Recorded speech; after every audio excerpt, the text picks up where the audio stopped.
E pensei para nós com o processo de consulta com o Grêmio e me agradecer a Hata, Atia, Cuba e também por quizás a Câmara de Comércio tá crítico, para mim considerar a crítica como um bom conselho, me agradecer a FTA e todo outro sindicato que aportar. O processo de otorgamento mester toma lugar em 3 semanas e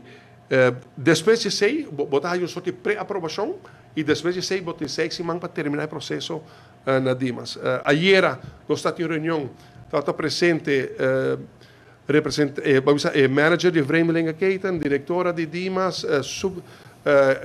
diretor, subdiretor de Dimas, minha persona, nosso representante de DAO, nossa reunião ayer com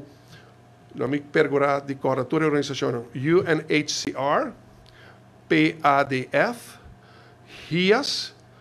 IOM e Veneruba Solidário. Grêmio de que está trazendo roupa de gênero que dá, vamos dizer, a direita legal porque a queda a ilegal durante tanto tempo. E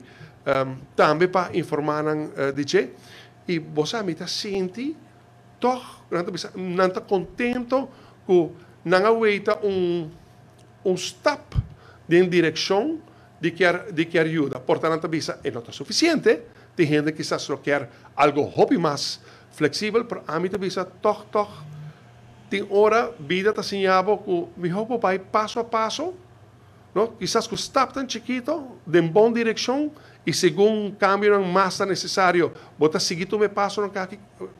que botar um passo demasiado grande, então bota já bota backtrack, passou para o